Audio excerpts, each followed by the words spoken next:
So here we have the sink with a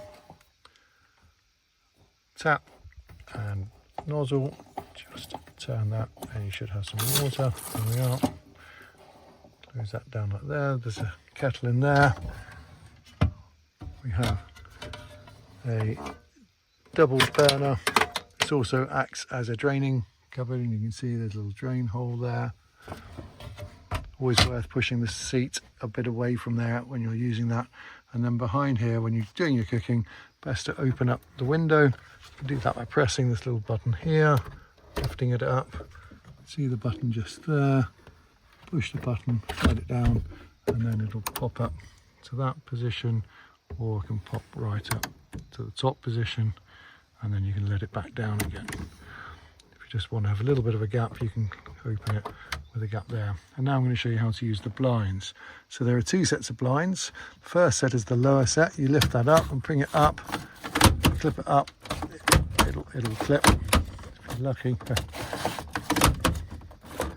It's hard to do it one-handed. There we are. So you can see that's now a blackout blind, and now it's clipped here to the fly screen. So when you pull it down, you've now got a fly screen that allows a bit of air. And if you want to undo the fly screen, you just lift that and it goes back up. So that's the blinds. There are blinds on the back window and on the sliding door window there. So you can see it just lifts up. That works a bit better. Squeeze it, pull it down, there's the fly screen, and then unclip this bit, lift the fly screen back up. Windows slide open. They're double glazed windows, so they're quite good for condensation. We've got lamps here, both sides.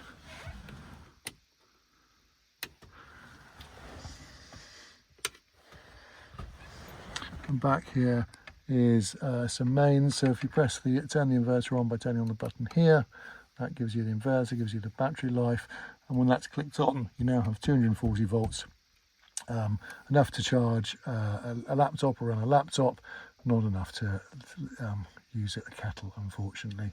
And then above here are the switches, which shows you how to turn on the pump, the lights.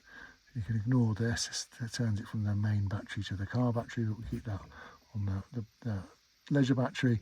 And finally at the back here is this turns on the USB chargers and the cigarette lighter there. This is a little bit faulty currently. Sometimes you have to wiggle with your USB hub to get it to work. And if you don't like the blue light when you're sleeping, you can turn that off there.